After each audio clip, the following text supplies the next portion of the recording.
Hey guys, Elite Legionarii here, bringing you some 1 vs 1 fort battle action for Rome Total War.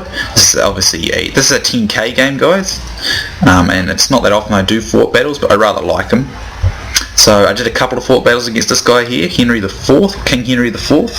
I am in command of the Julli, and he is interestingly taking the Gauls. However, when he took the Gauls, I thought I'm going to go with a sort of Caesar-style army, kind of-ish. So I've got, here's my general here. Let's pretend Caesar dismounted and went on foot. He's in an early legionary cohort, and I've got, I believe it is 6 of those early legionary cohorts, and they are gold. Interestingly enough, I was able to get gold. Even in the 10k game, they're not too expensive though. I have 4 units of peasants which are towing the rams I'm using, and they're taking some beatings from his Forester warband, but that's not a big deal. I decided to go into Testudo just in case he does shoot at me. I don't usually use Testudo, but it'll be useful, at least for this stage.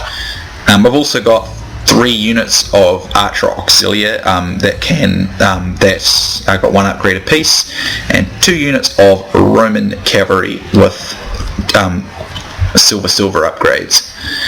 My opponent's force consists of, it looks like he's got some, I can't really tell, he's got a lot of Forester warband. I believe it's, let's see, 1, 2, 3, he's got 4 Forester warbands. That's like 4,000 gold or 4,000 denarii right off the bat. They're really expensive. And he's not actually doing that great with them, because the difference is I can go into loose formation and spread my line extremely long for my archers, so I can take quite a beating from his archers, and he could have pretty limited effect. Plus he was shooting at my peasants. But he's got 3 units of chosen swordsmen. They look to be gold, I believe. And he's got a couple of naked fanatics. He's got 1, 2, 3 naked fanatics, and they've got a couple upgrades each. So he set up a perimeter defence at each of the locations. I have to deploy first, so he does get to learn my deployment position. But the reason I deployed with my front in 3 places like this was simple. I wanted to have him divide his attention. I'm confident enough in my micro nowadays that I can keep location of 3 places like this pretty comfortably without mucking up too bad. But I like to try and use that against my opponents. I didn't know whether he was a good microer or not. I like to try and use that to my advantage in case I might be a better microer. I don't know if I am or not. This unit of Archer Auxilia has taken a serious beating, but the other 2 are really dishing out damage, and they're not actually taking much hits at all. This unit here has not even taken a single casualty just yet. As you can see, his Forester warbands are down. 3 of them are down to a third of strength, so I've killed over 90 Forester warbands in 3 different units. Only 1 of his units remains on the field. But they're the best archer unit in the game, but they are really expensive.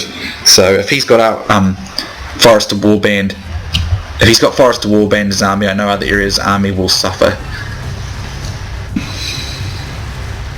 So I'm just making plenty of entry points. It's better to have multiple entry points because you can get more of your army down quickly. So because he has no cavalry, I was confident I'd safely be able to implement the Testudo, which I don't use very often, but it's always quite cool to get some action of it. So you probably don't see it in my videos very often. So here is some Testudo. Because he's got no cavalry, there's not really much of a concern. So he comes out. And I get my men out of Testudo here, and I'm going to use my peasants to soak up any charge, and at which point I can just counter with some nice peeler throwing. So the peasants were very useful.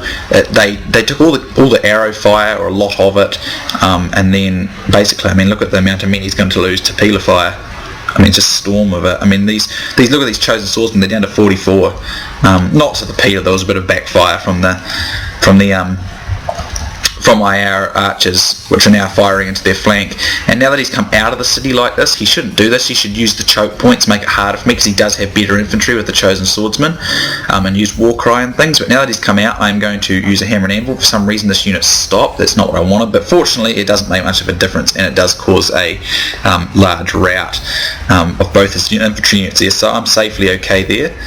And I'm going to repeat the process over here, but he does come out here, and I do throw a few peeler, so I do thin out his chosen swordsmen, but his chosen swordsmen are a lot better than my early legendary cohorts, but I do have numbers on my side.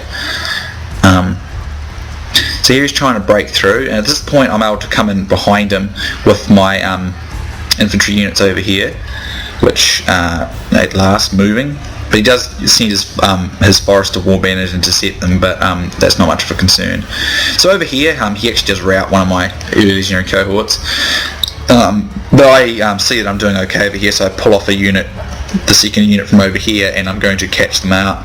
And then I will send any of my archer auxilia in, because they're out of arrows now, and I'm just going to encircle these two chosen swordsmen, which will fight very hard to the end, because I mean they are better infantry than anything I've got, but it's all good now, because now I'm bringing in my extra cavalry as well from over the other side, and the charge in conjunction with this surround will should cause a pretty quick defeat for these chosen swordsmen, which ordinarily would beat my early legendary cohorts pretty soundly.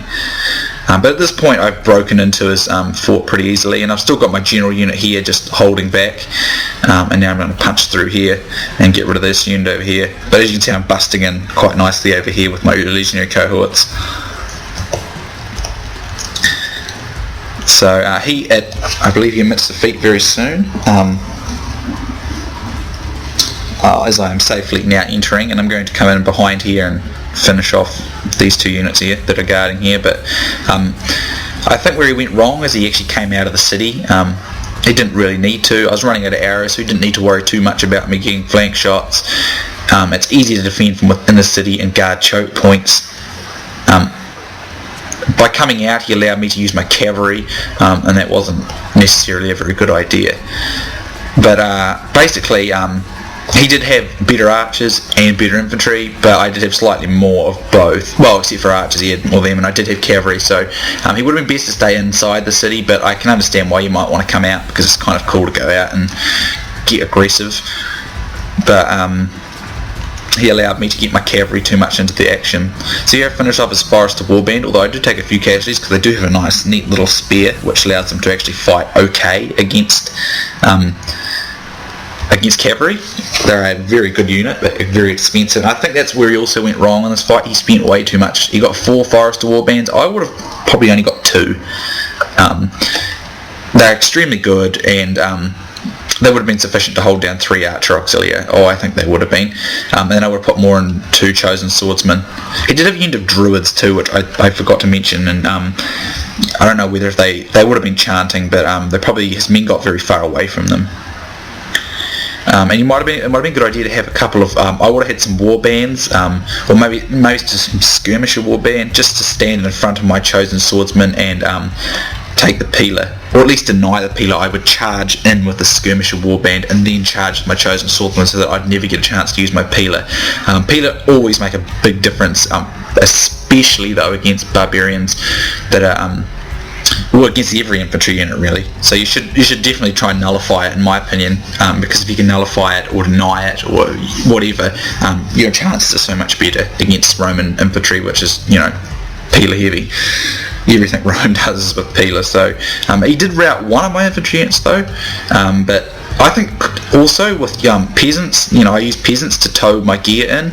I think that's a must, because you take heavy casualties from on the approach, and peasants are a great way to make sure that does not happen. Because peasants are cheap, they throw away, and they can do all the siege gear stuff for you. It's a good idea in my opinion. So anyway, as you can see, I did have about 500 more men than him.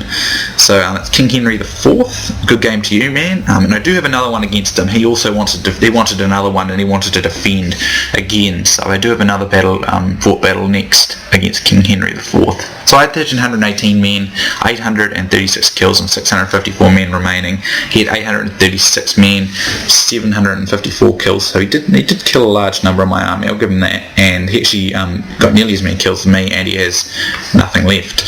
So early legendary cohort, apart from this unit here that got routed, only got 18, 65. They all did good. 105, 80, 77, 81. 65, they all did good. Peasants did their job really well. Archer Auxilia, I'm impressed with those. They don't always have a lot of success with Archer Auxilia. They're not always the most cost effective because they don't offer a whole heap more than standard archers, but they were well worth it this time. I knew they would be in a siege though, because those Forester Warband have a really high range and I'd have to get my regular archers far too close, so Archer Auxilia are actually quite good in a fort battle situation. And my Roman Cav 5189, they did very well as well. So good game to King Henry IV. Thanks for playing. I hope you guys enjoyed, and I'll see you soon next time.